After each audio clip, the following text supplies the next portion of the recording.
ዳሩ ምንድነው የህይወት ውሉ?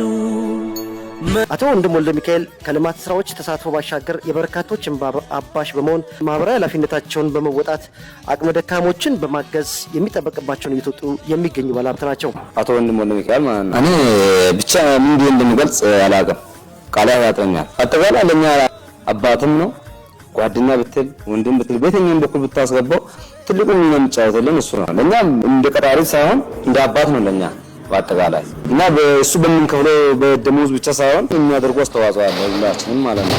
በበዓላትም በባዶ ቀንም ፈቀኘን እንቸገር እንድንራብ አይፈልግም። ሁሉም ቦታ ላይ አስገብተን የሚገዙ አይነት ሰው አይደለም። እስከ ወጣት አዛውንት ድረስ ደራሽ ነው። ያም ቢተባበር የት ይደረስ ነበር? ያም ቢተባበር የት ይደረስ ነበር? መስጊያ ያለው ሰራተኛ ያላቸው ክብር ሲያመጣጣ አዛን ስራውን ወደነው ነው እየሰራን ያለው። ደራሽ ነው ገኔ እኔ እሱ ነው እኔ ሰው ያረገኝ ያቆመኝ። ወንድሙ ወልደ ሚካኤል በጣም መልካም ሰው ነው። እኔ ተመርቄ ስራ አልነበረኝም፣ እዚህ ነው መጥቼ ስራ አገኘሁት። ሚዛን ዩኒቨርሲቲ ነው የተማርኩት። 2 አመት ተቀምጬ ከዛ በኋላ ነው እዚህ የገባሁት። በአካውንቲንግ ነው የተማርኩኝ እና ብዙ ለእኔም ብቻ ሳይሆን ለብዙዎቹ የስራ እድል ነው የፈጠረልን እና በጣም ደስተኛ ነኝ እዚህ ድርጅት ውስጥ በመስራቴ። ለእኛ ደግሞ በጣም መልካም አባት ነው፣ በብዙ ነገር ነው የሚያግዘን። ደራሽ ነው ገኔ እኔ እሱ ነው እኔ ሰው ያረገኝ ያቆመኝ። ወንድሙ ወልደ ሚካኤል እዚህ ካቋቋሙበት ጊዜ ጀምሮ ብዙ ሰዎችን ስራ የሌላቸውን ስራ እንዲያገኙ አድርጎ በተሻለ መጠን በበዓላት ቀንም ያለምንም ችግር የበዓል መዋያ እየሰጠ እየደጎመ የሚያኖር አባት ነው። ለብዙ ሰራተኞች የስራ እድል ተከፍቷል። በትንሹ እንኳን ካሉ ሰራተኞች አንድ ሰራተኛ 10 ሰውን ያስተናግዳል ቢባል በቋሚ ሰራተኞቹን በ10 ብታባዛ ጊዜያዊ ሰራተኞቹን በ10 ብታባዛ ከፍተኛ የሰው አቅም ይዞ ያለ ሰራተኛ ድርጅት ነው።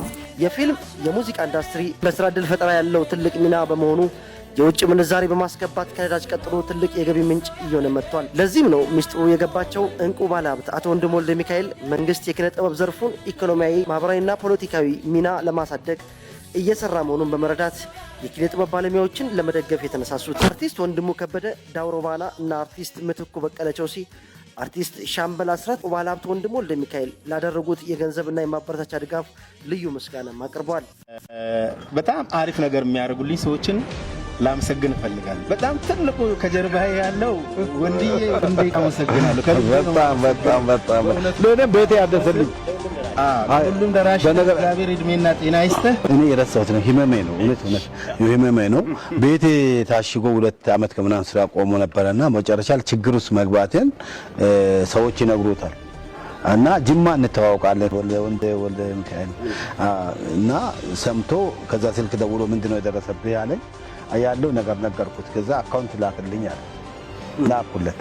ዛሬ ቤቴ ታድሶ በወንድሜ እናመሰግናለን። በጣም ነው የምናመሰግነው። ባለሀብቱ ይህንን ፕሮጀክት ወስዶ በዚህ አካባቢ ላይ ወደ ስራ ሲገባ ቋሚ ወደ 16 ሰዎች ስራ እድል ፈጥሮላቸዋል። ባለሙያዎችና ኦፕሬተሮችን በጊዜያዊነት እስከ 60-70 ሰዎችን ቀጥረን የምናሰራበት አጋጣሚ ያለና በስራችን ጥቃቅንና አነስተኛ ማህበራት በዚህ ኮንስትራክሽን ዘርፍ ግብአት የሚያቀርቡ ልጆችንም በማሳተፍ ስራ እድል በመፍጠር ሰፊ ስራ እየሰራን ነው። ለምሳሌ እንደ ብሎኬት ማምረት ተገበያ ገዝተን አይደለም ብሎኬት እየሰራን ያለነው።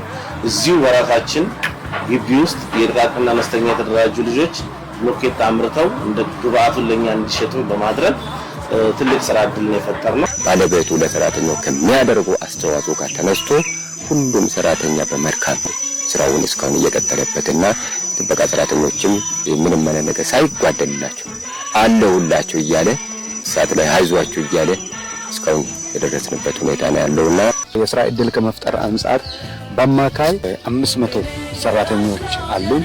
በቋሚ በጊዜያዊና በኮንትራት ማህበራዊ ግዴታንም ከመወጣት አንጻር እያበረከተ ያለው ስራ አለ። ወንድሙ ወልደ ሚካኤል እኮ ለሽሽንዳም ለአካባቢ ህብረተሰብ ይቅርና እንደ ደቡብ ምዕራብ ማህበረሰቡን ከመርዳት አንጻር መንግስትን ከመርዳት አንጻር መንግስት ያልሸፈነውን ስራ ከመሸፈን አንጻር ሰራተኞቹን በፍቅር ከመያዝ አንጻር ከጥቅማ ጥቅም አንጻር ከመንግስት በበለጠ የሰራተኛ ደሞዝ ሳቲስፋይድ እርካታ እንዲኖራቸው ተደርጎ መዋቅር የተሰራ ቀና ሰው አንደበተ ርቱዕ የሰው ችግር ደራሽ የሰራተኛ ችግር ደራሽ ሰራተኛ እሱ ስለ ያሉት በአጠቃላይ በደስታ ነው የሚያሳልፉት። ሁሉ በዓሉን በደስታ ነው ያሳልፉት።